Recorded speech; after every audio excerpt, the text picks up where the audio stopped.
Hola, buenas tardes a todos. ¿Quieres arrancar tú? Venga, va. Venga.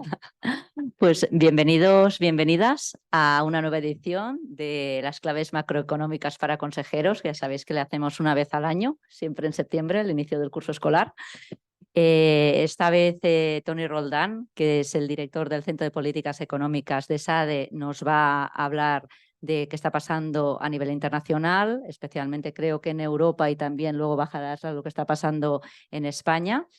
Sabéis que estos eventos que hacemos no se podrían hacer sin la colaboración que tenemos con ESADE, donde siempre nos están apoyando, y una vez más quiero agradecer a Mario Lara, director de ESADE Madrid y director del Centro de Gobierno Corporativo, pues su siempre ayuda y apoyo al programa Consejeros.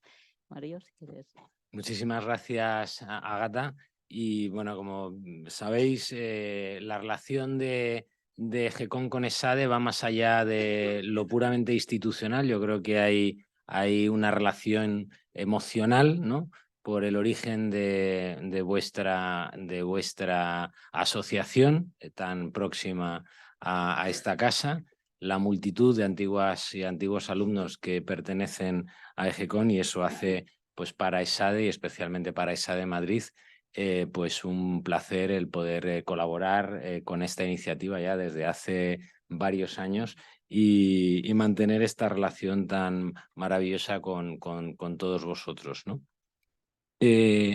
Deciros que, en segundo lugar, que como ha comentado Ágata, esta relación que tenemos se articula a través del Centro de Gobierno Corporativo, que tengo también el honor de dirigir, centro que trata de promover de alguna manera la formación, el debate público y la investigación alrededor de los temas que nos preocupan en los consejos de administración.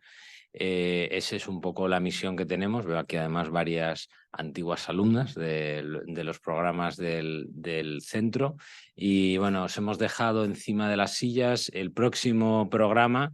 Bueno, no el próximo, el próximo arranca la semana que viene, pero ese nos lo ofrecemos porque ya está completo y cerrado, que es la 12ª edición del programa para consejeros. Ahí os hemos dejado del contenido, la información sobre la 3ª edición de nuestro programa de DSG para consejeros, que será el próximo noviembre. Todavía tenemos matriculación abierta por si alguna de vosotras o alguno de vosotros os sugiere. Y nada, esta es vuestra casa, y encantados un año más de participar en esta iniciativa del programa de consejeras y consejeros de EGECON. Yo, sin más, agradecerle a mi colega, al profesor Tony Roldán, la disponibilidad de colaborar en esta iniciativa, y nada, le cedo la palabra. Él es el director de SADE Pol, como ha dicho Ágata, y ahora él presentará, os contará un poco más, que yo creo que no lo hizo el año anterior, y yo le decía, digo, cuenta lo que es SADE Pol, porque yo creo que es una de las iniciativas de las que más orgullosos nos sentimos en ESADE, especialmente en ESADE Madrid, que es donde tiene su sede física, vamos a decirlo así, aunque está en las redes y por lo tanto está en el mundo, todo lo que hacen y proyectan, que es maravilloso y contribuye de alguna forma al debate público en ámbitos de interés para todos nosotros, incluidos los consejos de administración, donde algunas de estas temáticas que ellos desarrollan, investigan y trabajan, pues tienen una relevancia, yo diría que muy alta. Así que mil gracias, Tony. Muchas gracias, Mario y Ágata, sobre todo por volverme a proponer pues hablar y contaros un poquito cómo veo el mundo, y espero que, no sé si estuvisteis en la sesión anterior del año pasado, o hace ya no sé si es hace 2 años. El pasado y el hace 2 años. Bueno, espero contaros algo nuevo, que no os aburra demasiado. Además, como soy expolítico, tengo un riesgo de enrollarme un poco, si no ya me hacéis algún gesto o lo que sea y paramos. Pero bueno, en todo caso, bueno, enhorabuena por el trabajo que hacéis, Ágata, y gracias por invitarme. Os voy a contar, voy a hacer un pequeño minuto de cuña publicitaria, como decía Mario, para contaros qué es SADE Pol. Yo soy Tony Roldán, soy el director de este centro. Es un centro de políticas económicas donde básicamente hacemos 2 cosas. Ahí no se ve muy bien, está ahora además en inglés. Bueno, Hacemos promoción de políticas basadas en la evidencia, propuestas de políticas públicas. Llevamos más de 100 informes publicados donde hablamos de reformas educativas, de reformas laborales, de cómo diseñar mejor políticas para la transición verde, etcétera. Y después tenemos otra pata muy importante de evaluación de políticas públicas. Usamos métodos experimentales, pues como se hace con las vacunas, ¿no? Con grupos de tratamiento y control para testar y evaluar políticas que se están implementando y tratar de conseguir que el gasto público sea un poquito más eficiente. Ahí no sé si veis los números, quedan un poquito pequeños por lo que veo, pero bueno, simplemente para que tengáis una visión, aquí hay muchas empresas, de la cantidad de empresas con las que y fundaciones con las que colaboramos y partners variados, pues desde grandes tecnológicas hasta fundaciones, etcétera, que les interesa pues hablar de temas determinados y hablan con nosotros y les ayudamos pues a hacer análisis más rigurosos, pues a evaluar propuestas que tienen o a lanzar proyectos, etcétera, ¿no? Tenemos un gigante impacto en medios. El año pasado tuvimos más de 1000 impactos en medios en total entre España y en el extranjero, que son más grandes, más de 3 impactos al día. Hemos abierto portadas, telediarios y hacemos muchos eventos muy divertidos que estáis invitadas a participar y a venir cuando queráis.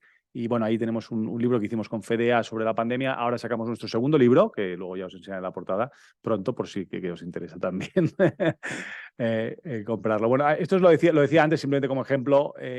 Hacemos políticas, como decía, de evaluación experimental. Esto es un programa piloto con 400 niños de entornos vulnerables que hicimos en Madrid y en Cataluña, en 18 escuelas de Vallecas, de Ciutat Bella, durante la pandemia o la pospandemia.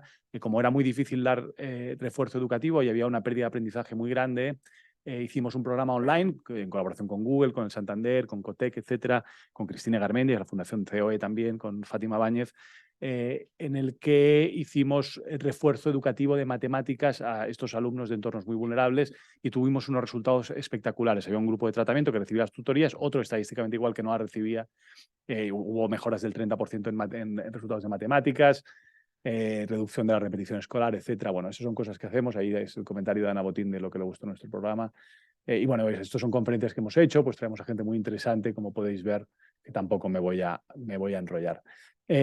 Quería, como decía Mario y Ágata, contaros un poquito cómo veo el panorama. Vamos a empezar con una visión internacional y después vamos a bajar un poquito a la perspectiva más europea y después hablar un poquito de la economía española, más de economía que de política. Luego, si no, en las preguntas si queréis, comentamos un poco también sobre política y políticas.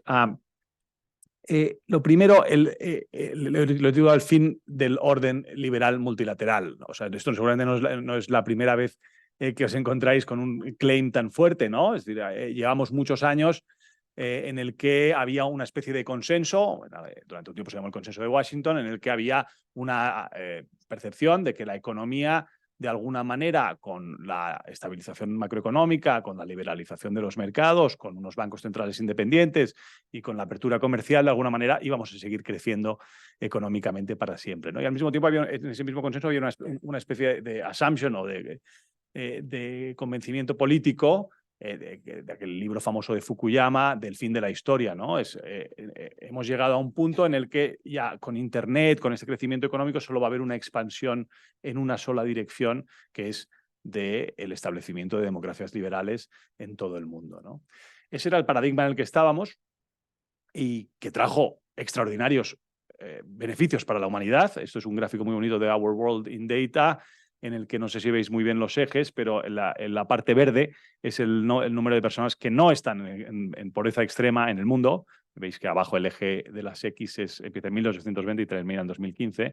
Y la parte roja es la gente que está en extrema pobreza en el mundo, ¿no? O sea, realmente hemos sacado a cerca de entre 800 y 1.000 millones de personas. Hemos sacado. El sistema ha conseguido una expansión sin precedentes en la humanidad de mejora de los estándares de vida de cientos de millones de personas en el mundo, ¿no? Y eso es gran parte consecuencia del anterior régimen en el que estábamos, ¿no?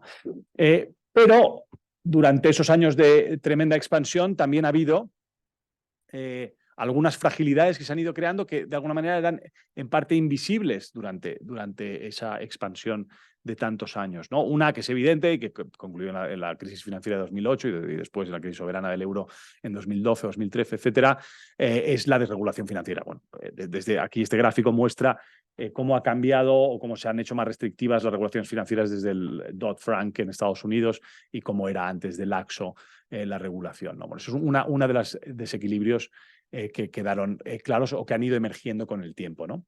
El segundo desequilibrio muy importante es el de la desigualdad. Este gráfico, alguna de vosotras quizás lo ha visto alguna vez, es el conocido gráfico del elefante de Branko Milanovic, que habla de la desigualdad global y es la evolución de la desigualdad en el mundo entre el año 88 y el año 2008, ¿vale? Entonces, es relativamente... requiere un poquito de esfuerzo entenderlo. Digamos, lo que es el cuerpo del elefante, la parte de arriba, lo que sería el lomo, son los ingresos, eso que veíamos, ¿no? Toda la gente que ha salido en los países emergentes de la pobreza, que ha mejorado su nivel de vida y que ha subido en estos 20 años, ha salido de la pobreza. Pero en cambio, en la distribución, abajo veis la parte de distribución de la riqueza global. Los que están más arriba en esa distribución son las clases medias de los países occidentales. Esos han visto un declive, un colapso de las expectativas de crecimiento de su nivel de vida. Ahí estamos hablando de las clases medias, pues desde los trabajadores de Detroit que hacían autos o coches allí, pues eso, o las clases medias en Europa, ¿no? Y el pico, la trompa del elefante, digamos, es los grandes ricos globales, ¿no? El 0.1%, que le ha ido bien con este periodo de la globalización, ¿no? Pero hay una parte que ha visto un colapso de expectativas en su evolución, ¿no? Una parte de ese problema tiene que ver con esto que los economistas le hemos venido a llamar el China Shock, ¿no? Que es y que con el tiempo nos hemos ido dando cuenta que habíamos sido quizás un poquito demasiado naif con el auge y la expansión extraordinaria de China, ¿no? Con políticas muy agresivas de dirigismo industrial, con apropiación de tecnologías que estábamos desarrollando, invirtiendo muchos dineros las empresas europeas o americanas que de pronto se apropiaban, y con un impacto sutil, pero progresivo e importante, no solo en la economía, sino también en la política y en la sociedad en otros países, ¿no? Este gráfico me gusta mucho, es del libro de Martin Sandbu, que es el Chief Editor de European Economics and Financial Times, de un libro fantástico que os recomiendo, que es el share de manufacturas en el mundo, ¿no? Tienes la OCDE y la evolución. La línea negra es el año 85 y la línea gris es el año 2014. Y veis que el porcentaje de manufacturas que se producen en los países de la OCDE cae de manera muy significativa en 20 años, a la mitad prácticamente. Eso es industria, esos son trabajos de la industria. Y en cambio, en el mundo desarrollado, el mundo en desarrollo, crecen las manufacturas. Es un efecto indirecto que es natural, o sea, crece el sector servicios, se reduce el sector de las manufacturas, pero claro, eso tiene un efecto, que hay empleos que desaparecen, hay deslocalización de empresas y eso tiene un efecto. Y eso, aquí este es un gráfico de un libro muy bonito que se llama Deaths of Despair, que es muy duro, de cómo ha subido el porcentaje de muertes de hombres blancos en Estados Unidos, con nivel educativo bajo, es la línea roja. Es, pues eso, lo que decíamos del colapso de las expectativas, personas que se han quedado sin empleo, etcétera, y que una serie de papers en ciencia política y en economía han ido demostrando que hay una altísima correlación con el votante antisistema, con el votante de rechazo, con el auge de Trump en Estados Unidos, con el auge del Brexit en el cinturón rojo, el cambio, ¿no? Antes era el cinturón rojo y luego pasó a ser en el Reino Unido, ¿no? Entonces, una de las consecuencias, como digo, ha sido el auge del populismo. Esto es un gráfico del porcentaje de partidos euroescépticos en el Parlamento Europeo. Y como veis, de la izquierda y de la derecha, llegaron en 2014 al pico a básicamente uno de cada 3 votos del Parlamento Europeo era para partidos euroescépticos. Eso antes impensable, estaba en el 10%, ¿no? Pues es un cambio, un shift estructural muy significativo, ¿no? Otra cosa que hemos, digamos, overlooked durante estos años ha sido evidentemente los problemas de cambio climático, que hemos crecido mucho, pero hemos crecido con un coste para el planeta probablemente insostenible, bueno, absolutamente insostenible. Y como decía, una derivada de digamos, de haber sido naif con China, tiene que ver también con el liderazgo de las grandes tecnologías de futuro digital y verde, ¿no? En este gráfico de los cochecitos veis que ya en China se hace más de la mitad de los automóviles eléctricos y que dominan pues, en el critical raw materials, los materiales raros, etcétera, prácticamente en la mitad del mundo, ¿no? Entonces, estas son las fragilidades, digamos, que han ido desmoronando el orden internacional que teníamos, ¿no? Y hay una serie de nuevas fragilidades que creo que han acabado de matar al bicho en los últimos años, ¿no? Ahí tienes la pandemia. En la pandemia de pronto nos damos cuenta que la globalización estaba muy bien, que habíamos generado ¿no? unas cadenas de producción internacionales que habían permitido mejorar los costes de producción, fantástico, estupendo, pero que de pronto nos habíamos vuelto mucho más vulnerables a esas cadenas de producción y en muchos casos a países que no coincidían para nada en nuestra manera de ver el mundo y que sus intereses podían ser en muchos casos opuestos a los nuestros. Aquí se vio muy claramente con la fragilidad en productos estratégicos sanitarios. Hostia, y algo parecido sucedió con la guerra.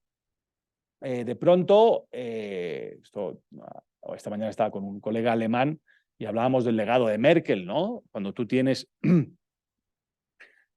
una dependencia, básicamente el motor europeo, la gran economía europea, depende más de la mitad de su energía de importar gas ruso. Entonces, probablemente es una mala idea en términos de estrategia de crecimiento porque te pasa lo que te ha pasado ahora. Ahora Alemania es el único país de la Unión Europea claramente en recesión, una altísima dependencia estratégica en una cosa que es evidente que probablemente quieres tener un poquito más diversificada y no depender de un autócrata, ¿no?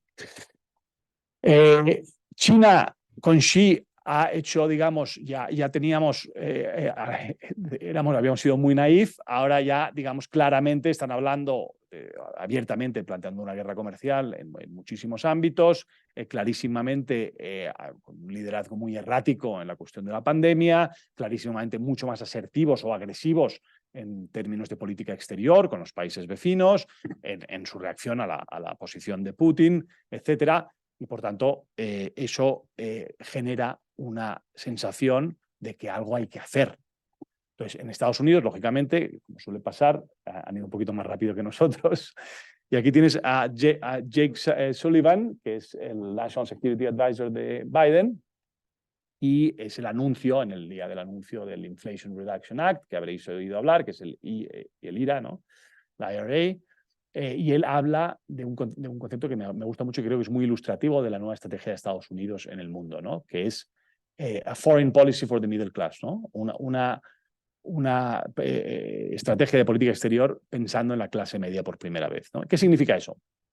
Eso es, han aprobado varias leyes, entre ellas está el IRA, pero también está la ley de chips y de ciencia, está la ley bipartisan de infraestructuras y son en total $2 billones, que es básicamente un cambio radical en la política industrial. Es verdad que ya había empezado con Trump, con el crecimiento de aranceles, etcétera, y esto se consolida radicalmente, una política mucho más agresiva de intervencionismo estatal, básicamente para proteger los trabajos en Estados Unidos, ¿no? Y a las empresas.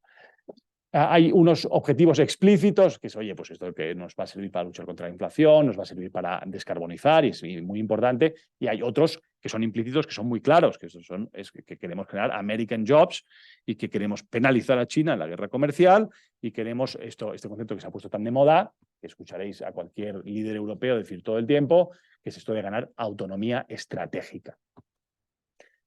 ¿Qué hacen? No me voy a meter mucho en el detalle, después si queréis comentamos un poco más. Son 394 billones, o sea, 354.000 millones de inversión a 10 años. Una buena parte, más de la mitad, consiste en incentivos fiscales para empresas y consumidores masivos.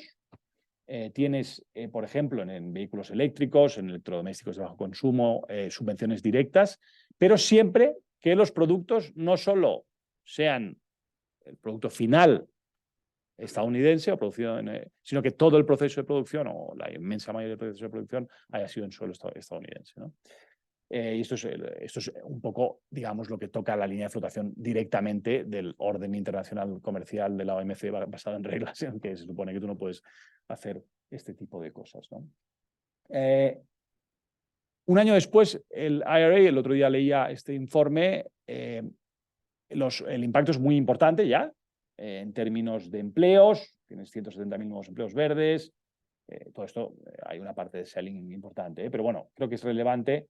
Hay muchos proyectos, hay empresas, como esta danesa Vestas, por ejemplo, que va a fabricar su nuevo aerogenerador en Colorado, con un montón de apoyo de subvenciones de allá, etcétera. Bueno, y esto hay varios ejemplos.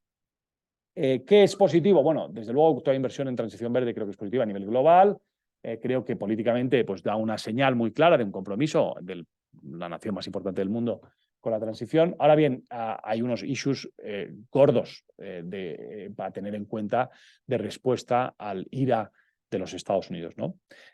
Uno es el domestic content, la exigencia de que se produzca ya. Eso puede ir en contra de los objetivos de descarbonización, generar, como sabéis y como se ha vivido en los años 70 y 80, escaladas de competición arancelaria y proteccionista que no llevan a ninguna parte, sino a pérdidas masivas de eficiencia. Y luego también puedes asustar a China, digamos, y que decida no participar tanto de los entornos internacionales, ¿no? Bueno, esto es un efecto que un poco engloba todo lo que hemos venido diciendo. Llevamos unos años en los que hay una cierta desglobalización, que no es tanto desglobalización, sino que es más bien regionalización, ¿no? Hay un informe reciente que no he añadido aquí, pero que es muy relevante, del FMI, que muestra que los intercambios comerciales y de servicios no se han reducido, sino que han seguido creciendo, pero lo han hecho dentro de regiones determinadas y entre países, digamos, esto que le llaman friendshoring, ¿no? Entre países amigos, colegas, cercanos, y menos entre los bloques, digamos, cada vez más claros alrededor del mundo de China y alrededor del mundo occidental, ¿no? Entonces, ¿qué tiene que hacer en todo esto la Unión Europea y qué está haciendo? La UE en todo esto es un actor muy importante, pero cada vez menos relevante. Somos menos de un 6% de la población global. A veces nos pensamos que somos el ombligo del mundo, pero la gente va muy rápido y el crecimiento es muy agresivo. Y lo cierto es que en términos de algunos indicadores, aquí he puesto un ejemplo en este gráfico que creo que es muy ilustrativo, que son las solicitudes de patentes por país de este think tank que se llama el Orden Mundial. Y veis la comparación de China, pues por ejemplo con Francia, ¿no? O sea, son unas órdenes de magnitud tan brutales de diferencia que es muy relevante, pero lo mismo pasa con las universidades, lo mismo pasa con el número de empresas en capitalización bursátil del mundo. O sea, nos estamos quedando atrás. Pues bueno, ha habido una reacción, yo creo, en la última legislatura de von der Leyen, que empezaba ahora hace 4 años. El otro día teníamos el discurso del Estado de la Unión Europea de la presidenta de la Comisión y hacía un repaso de todas las medidas y los avances. Yo creo que podríamos decir que estamos en un nuevo despertar de la Unión Europea, si queréis, ¿no? Yo creo que la pandemia fue un impulso, ya lo fue la crisis financiera, pero se quedó un poco a medias, y la pandemia supuso un impulso muy importante a nuevas estructuras de gobernanza económica europea que creo que han sido muy importantes. Tienes la creación por primera vez. Yo cuando llegué a Bruselas con 25 años a hacer mi stage en la Comisión Europea, era impensable que hubiera una mutualización de riesgos, una emisión de bonos mutualizados para financiar un programa fiscal común, ¿no? El déficit histórico particularmente de la eurozona es la falta de una pata fiscal. No tienes una unión monetaria sin un instrumento fiscal que permita compensar y responder a shocks asimétricos como este, ¿no? Por primera vez se creó este mecanismo financiero muy potente y se permitió más flexibilidad fiscal para responder. La reacción del Banco Central Europeo fue extraordinariamente agresiva, con este programa de compras de emergencia contra la pandemia enorme.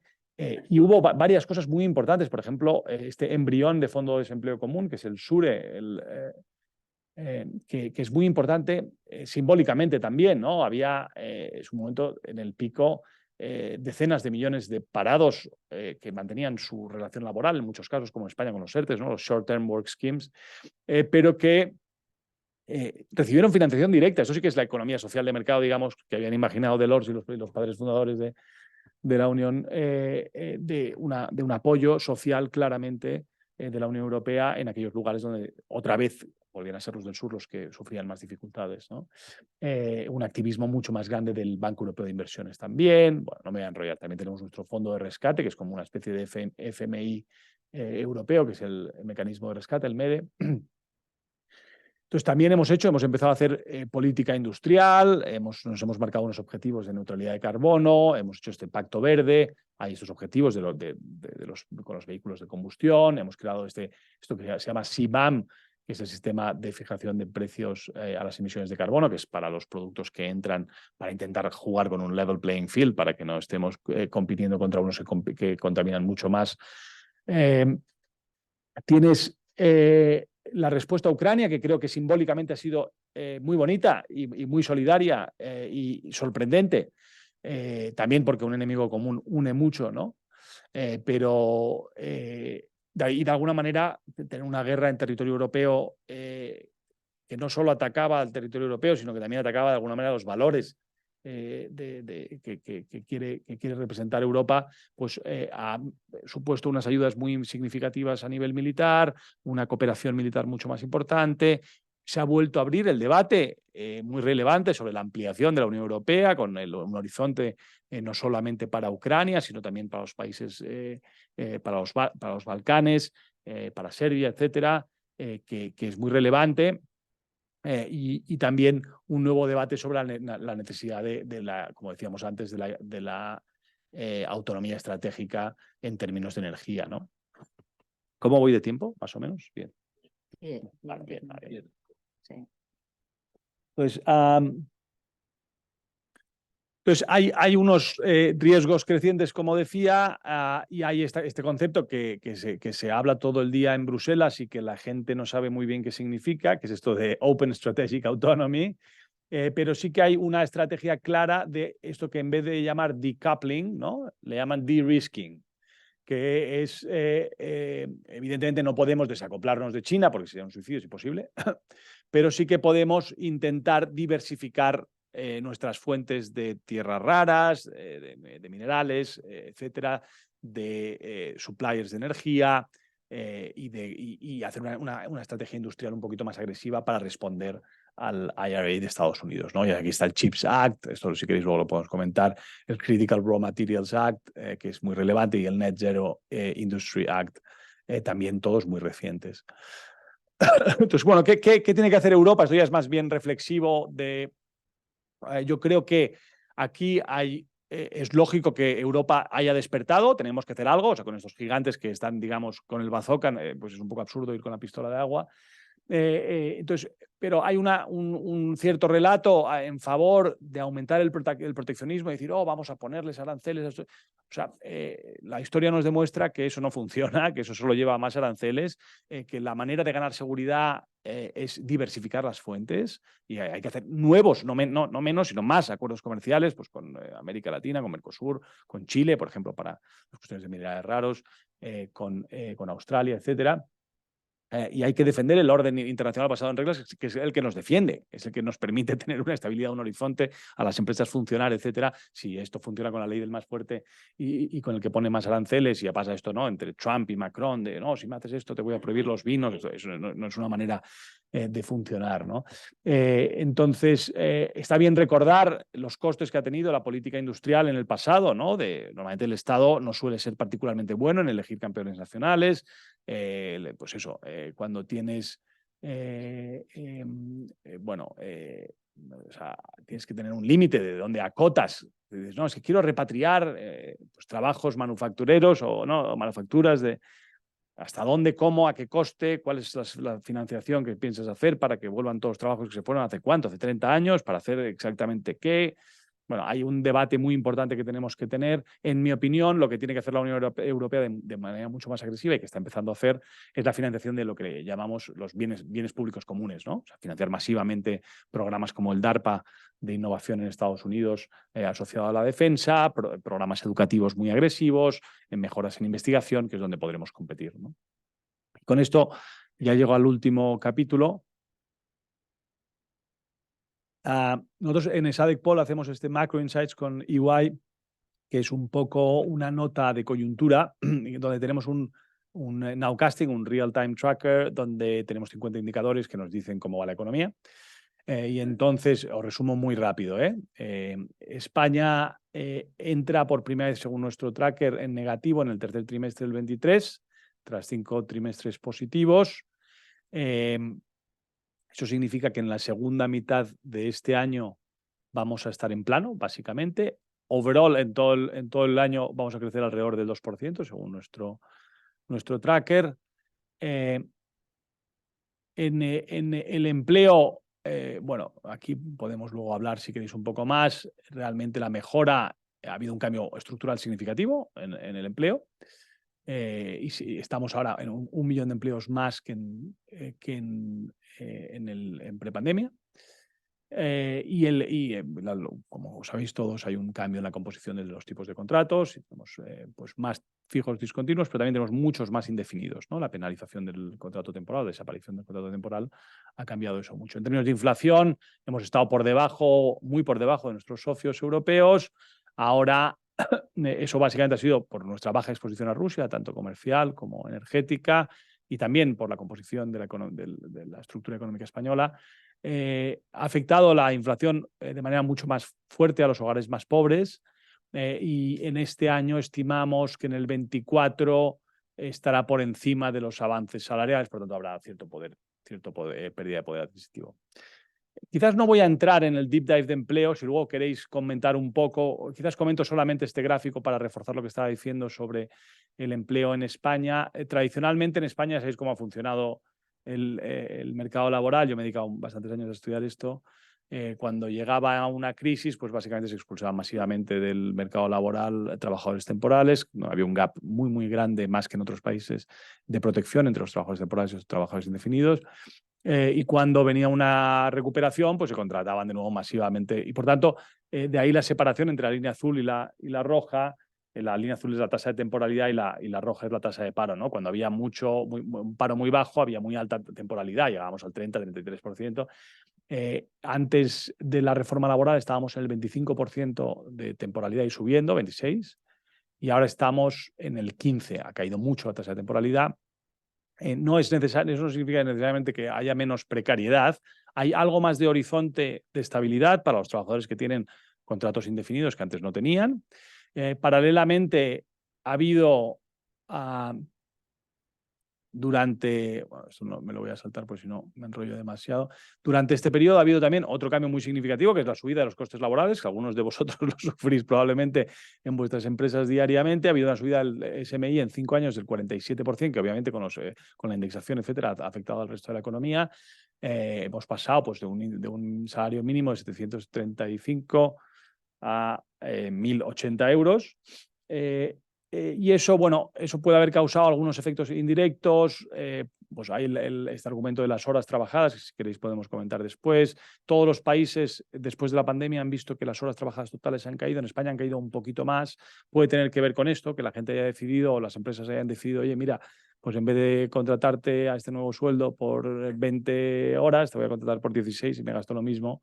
Y entonces trabajas menos horas, ¿no? Y el Banco de España estima que, bueno, oye, seguramente ha mejorado mucho la calidad de vida de mucha gente, pero al mismo tiempo ha habido un coste laboral en no creación de empleo como consecuencia de este cambio. Otra vía indirecta de aumentos de costes laborales es el aumento de costes de las cotizaciones sociales a través de la reforma de pensiones. Entonces, bueno, asalariados, autónomos, etcétera, van a pagar un poquito más por cotizaciones. Y luego, simplemente quizás me voy a quedar con estos 2 últimos o 3 últimos gráficos, que es algo que ya dije el año pasado, yo creo, algunos os acordaréis, pero para mí es un poco la obsesión y también gran parte de la razón por la que impulsa nuestro trabajo todos los días, de tratar de mejorar sobre todo la parte de capital humano y la necesidad de inversión en estas cosas. Es que en España hasta el año, aquí veis los números, desde el año 80 hasta el año 2007 pasamos de $20.000 de renta per cápita a $40.000, y desde 2007 básicamente hemos dejado de converger con Europa. O sea, no habíamos parado de acercarnos a la renta media per cápita de la Unión Europea y hemos empezado a alejarnos desde la crisis financiera, básicamente, ¿no? Entonces, claro, de manera estructural, eso es un problema. Aquí, en el Macro Insights último, hacemos una estimación de cuál es la trayectoria de los diferentes países, basado también en los datos del World Economic Outlook.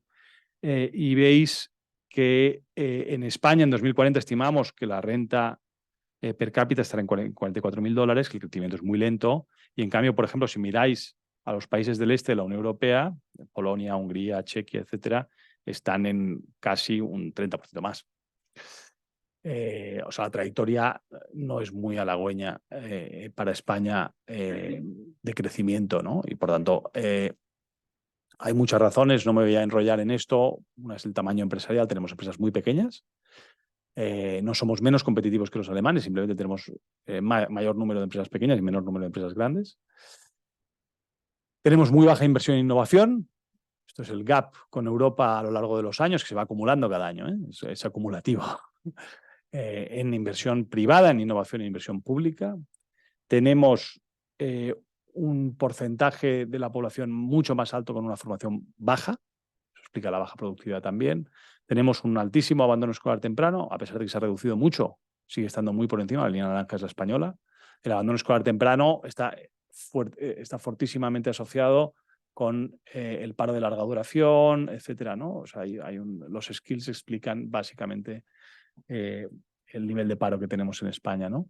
Entonces, por concluir, este es nuestro nuevo libro, que todavía no ha salido, pero saldrá dentro de 3 semanas. Se llama Un país posible. Ya ves que escribimos muchos economistas, donde tratamos de ofrecer algunas respuestas a estos problemas que os he dicho. Por concluir, los mensajes que he querido dar en este rato, el orden liberal, multilateral, basado en reglas en el que vivimos y tuvimos la mejor expansión de riqueza que hemos vivido en la humanidad, está desmoronándose. Y avanzamos a una globalización distinta, ¿no? Hacia mayor regionalización y menor intercambio entre bloques. La UE ha empezado a despertar y es una buena noticia, pero tenemos que acabar de definir cómo despierta y qué políticas realmente debe hacer y no debe hacer la Unión Europea. España está perdiendo el carro de la convergencia con la Unión Europea. Y una respuesta, y ahí encontraréis muchas más respuestas en el libro, es cambiar radicalmente las políticas de capital humano en términos de universidades, de formación, de educación, etcétera, para salir de ese mal equilibrio y entrar en un mejor equilibrio. Muchas gracias.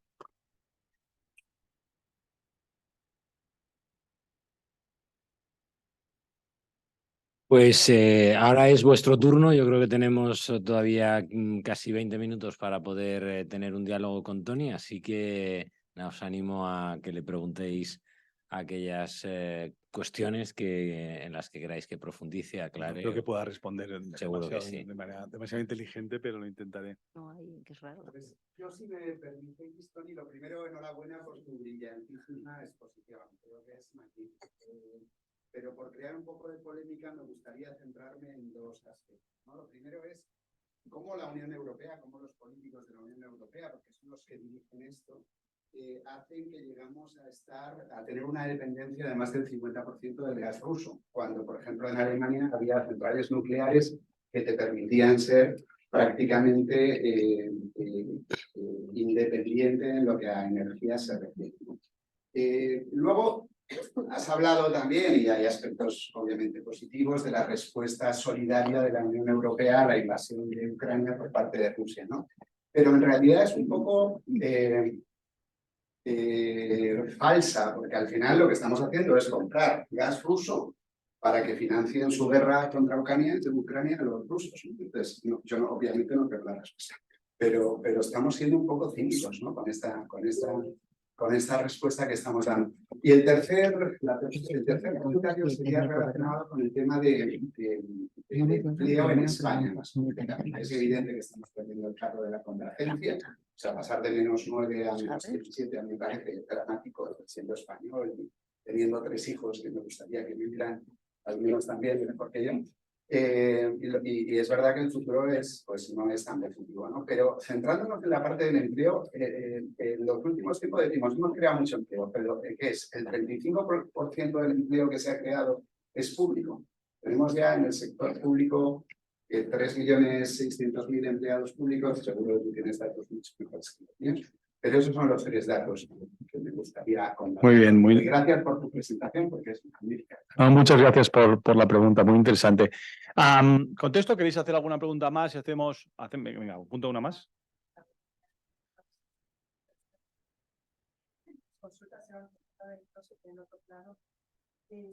¿Qué papel tiene el organismo macro por ahí?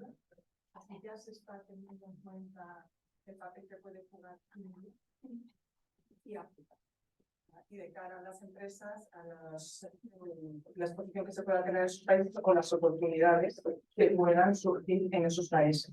Ahora mismo yo lo que noto es que en África está habiendo un impulso y unos apoyos financieros por parte de Europa a grandes instrumentos con los que estamos siendo las empresas. Es verdad que hay un riesgo importante por el riesgo de los países y de los políticos que tienen, ¿no? Pero ¿realmente se está moviendo algo ya desde un punto de vista sólido para intentar tomar posiciones en África, aunque estamos llegando tarde con respecto a China? Y en India, ¿qué va a pasar? Porque yo la amenaza de China, para mí ya no es una amenaza, es un hecho y es una realidad, es un nuevo orden mundial, pero India también está ahí buscando fuerte, con unos crecimientos. Muy bien.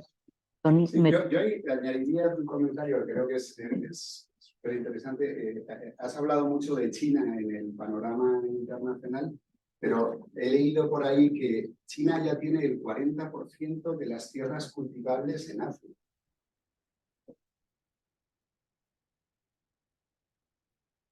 Hacemos un... Sí, quizás contesto primero. Podemos introducir. Como la gente que está online no escucha las preguntas, si puedes, nada, resumir. Vale, voy a intentar resumir. Vale, Perfecto. estupendo, muy bien. A ver, lo primero, había una pregunta muy relevante al respecto de cómo es posible que hayamos permitido que ser tan dependientes del gas ruso y demás, ¿no? Ahí, bueno, es una pregunta difícil de responder. Para mí hay un movimiento casi emocional de Merkel tras Fukushima, en el cual decide desmantelar básicamente la energía nuclear, ¿no?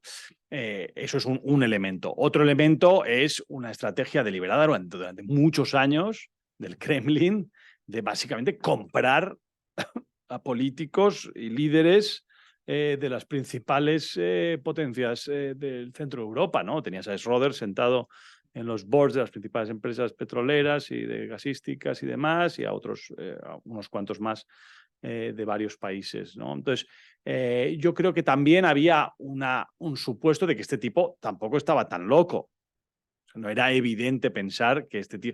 Es verdad que tienes Crimea en 2014, que te podía haber hecho despertar y darte cuenta de que, oye, a lo mejor debes confiar un poco menos, ¿no? O empezar a diversificar y hacer el de-risking un poquito antes, ¿no? Pero esta ansia imperialista que sin salida posible de ninguna manera, nadie la podía imaginar, yo creo, ¿no? Era muy difícil, yo no, vamos, a todo el mundo exposte dice, no, es que Putin, claro, pero no era evidente, ¿no? Que el tío estuviera tan loco, ¿no? Después, sí, sobre la frivolidad y un poco con la estrategia con Ucrania, estoy de acuerdo. O sea, ahí es verdad que no es sencillo desacoplarte de la energía rusa de un día para otro. Ya lo hemos hecho bastante rápido y yo creo que a pesar de que se las han saltado bastante bien, la ambición, creo que estamos en la ronda número 14 de sanciones, de persecución, ¿no?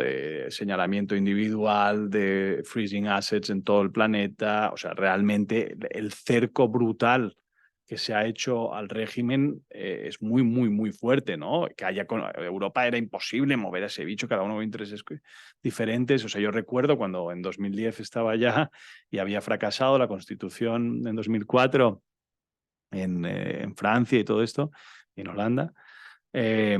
Había el debate sobre avanzar en el Tratado de Lisboa, parecía imposible que se fuera a mover nada, ¿no? Y después de la crisis financiera, con la separación y la desconfianza creada, ¿no? Entre norte y sur. Yo creo que ha sido una, bueno, dentro de lo que hay, sí que ha habido una sensación de, oye, estos tipos son de los nuestros, ¿no? Y tenemos que hacer algo, ¿no? Yo creo que hay mucho apoyo. El otro día estoy en un consejo de ECFR, del European Council of Foreign Relations, y presentaron un papel muy interesante con el sorprendente apoyo que hay al apoyo a Ucrania de la población europea, ¿no? Ha hecho un megapol en todos los países. Son tipos que, oye, tampoco, pero sí que nos identificamos con ellos, ¿no? Y sobre la calidad del empleo, bueno, aquí podemos estar mucho rato hablando. Aquí tienes se preguntaba sobre si realmente es sobre todo empleo público, ¿no? O cuál es el share de... no sé si aquí he traído algunos datos, déjame ver, ahora ha sido al final, espérate. Si estoy mirando a ver si tengo uno de los gráficos que he visto antes, que no sé si lo acabo metiendo, en este deep dive de... Perdonad, a ver si llegamos a España, que sí que es larga mi presentación. A ver, aquí tienes... o sea, hay un discurso que dice, no, lo que hemos hecho es cambiar los temporales por estos fijos discontinuos. En realidad no ha mejorado el empleo. Eso no es cierto. O sea, aquí tienes un porcentaje, o sea, del total de nuevos empleos, desde la reforma laboral hay 3 millones de contratos indefinidos más. Es verdad que un share no sé cuál es significativo es del sector público. Es verdad que uno, aparte de ese share, también está justificado. Cuando tienes un 20% de temporalidad en trabajos que no son temporales, en sanidad o en educación, pues es algo que se tiene que abordar o se tenía que abordar probablemente, ¿no? El problema de España no era tanto de temporalidad, sino de abuso de la temporalidad. Yo creo que hay... y en cambio solamente tienes 200.000, alrededor de 200.000 de fijos discontinuos. Entonces, realmente el aumento... O sea, en términos...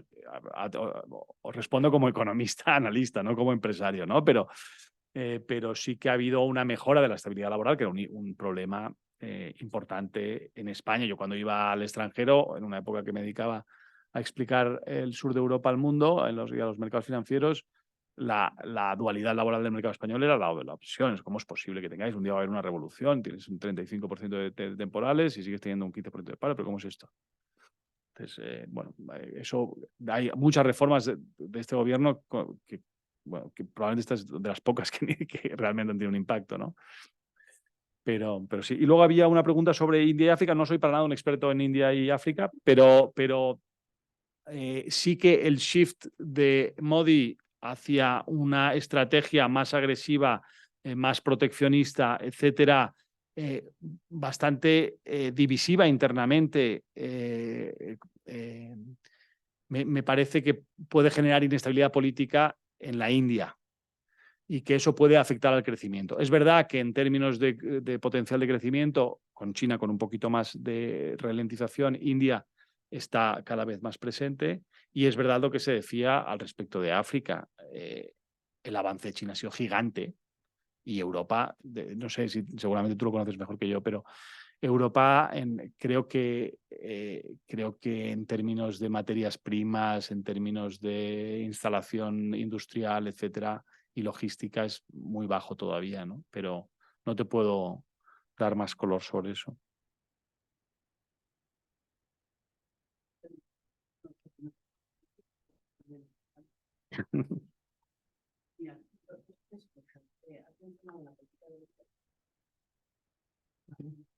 ¿Cómo ves la respuesta?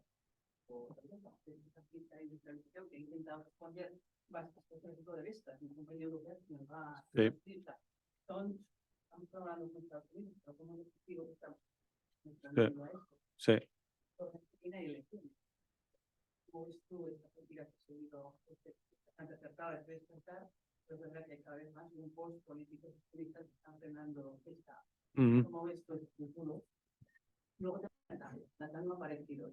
Estados Unidos puede estar pensando en que Latinoamérica sea su China particular, ¿no? No sé. ¿Cómo ves pues, la posición de la TAM en este tema? Y, hombre, algo de España sí que nos podían. ¿Cómo ves tú el corto plazo? Vale. Te has dicho que estamos... ¿Da para otra pregunta? Sí, bueno, son muchas preguntas, pero vale, Bueno, apunta. incorpora una más que tenemos aquí. quiero darte mal. Aquí estamos en el entorno de esta. Entonces,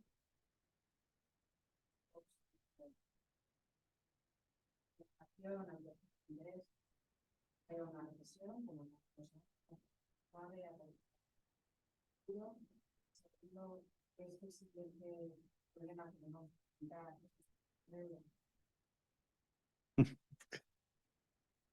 Luego tengo otra pregunta acerca de la moneda única de BRICS.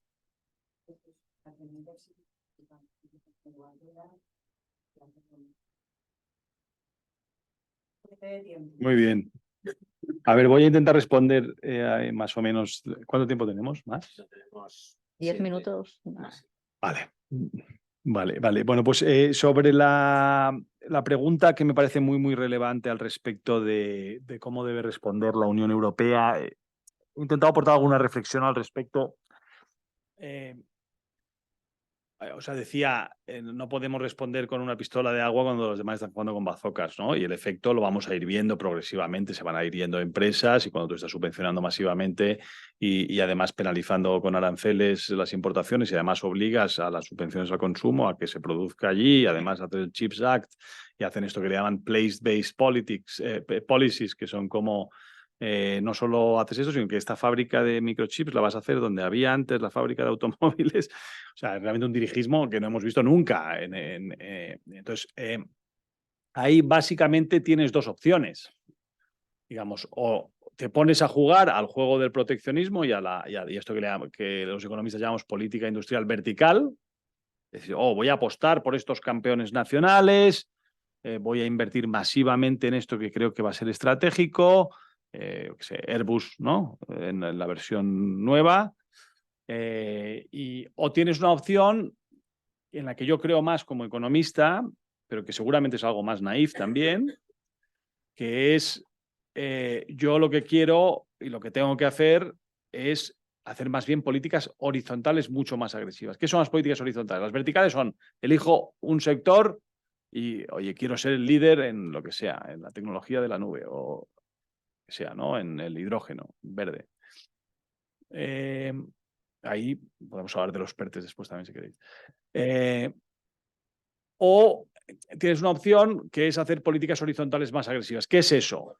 Es lo que ha llevado a que Estados Unidos tenga el nivel de productividad que tiene y a la innovación que tiene, no es el proteccionismo.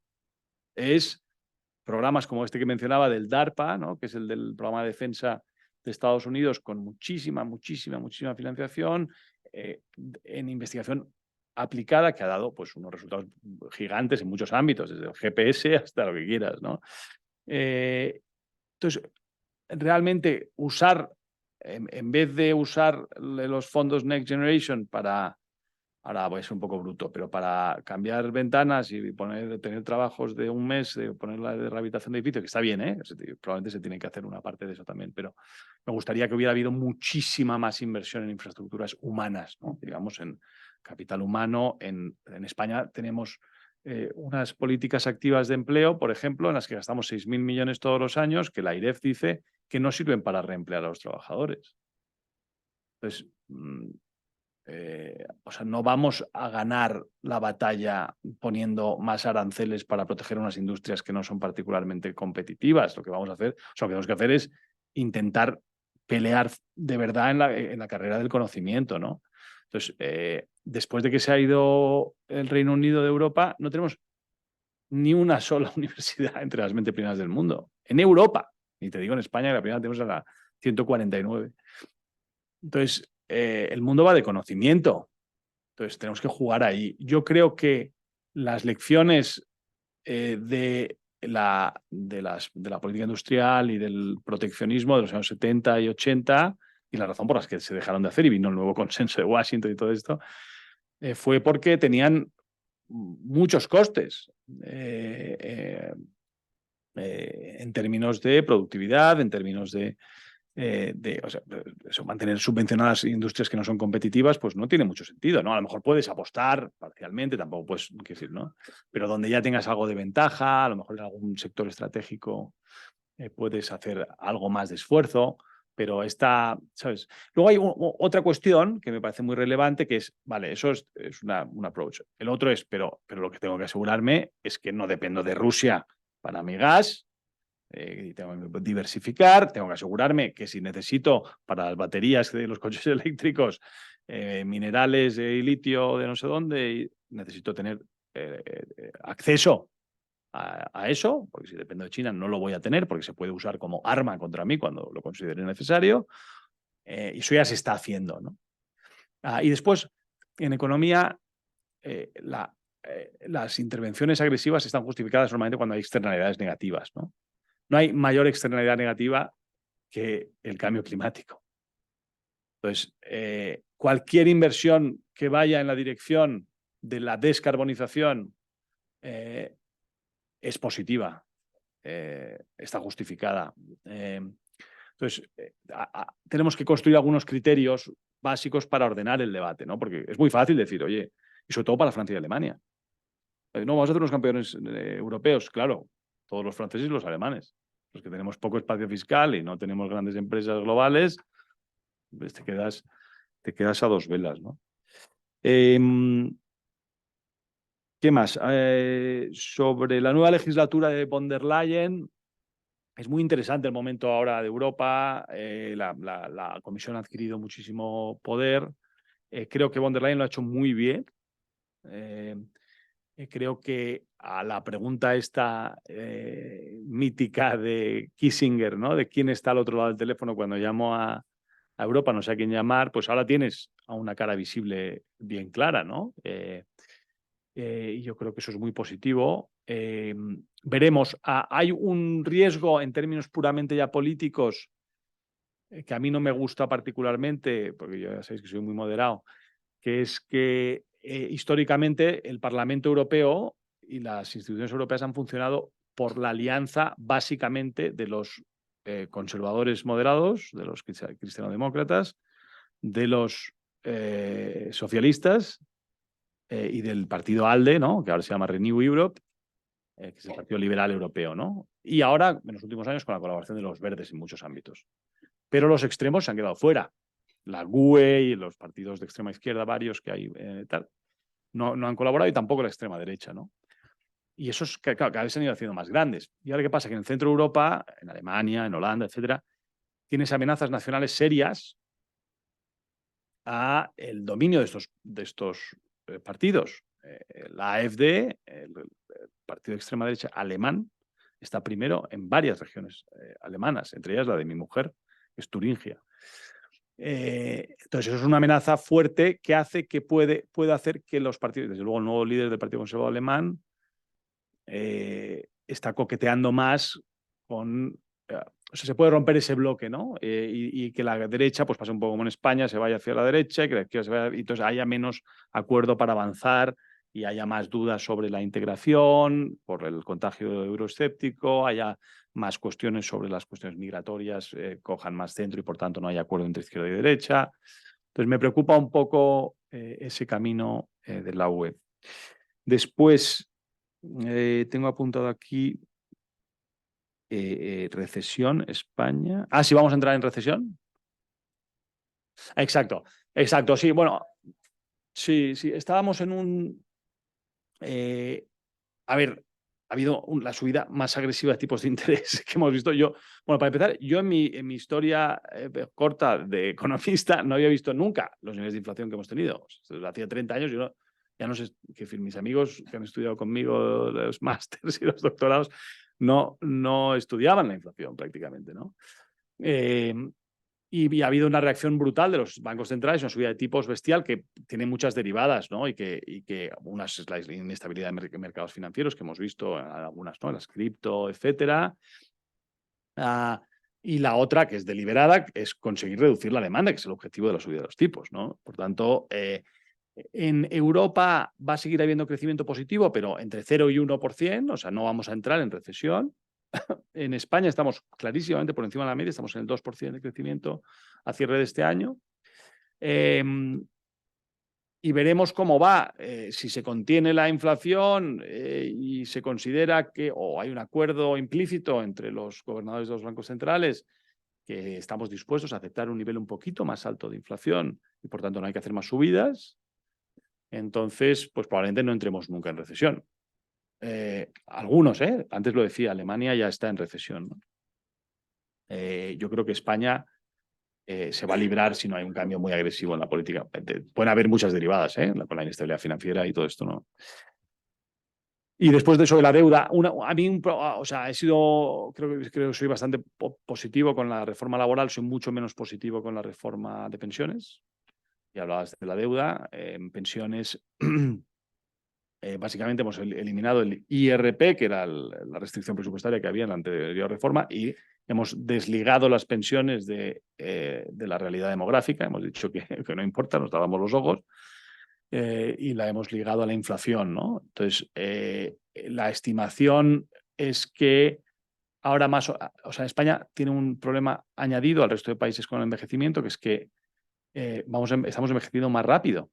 Tenemos el índice de nacimientos más bajo, la tasa de natalidad más baja, prácticamente con Japón, y y vives más años que la mayoría de países, ¿no? Entonces, subes, no sé, ahora estamos en alrededor de 10 millones, creo que pasas a 14 millones de personas mayores de 65 años en 2045. La tasa de dependencia cambia radicalmente, pasas de 3 personas trabajando más o menos a 1,5 en ese periodo.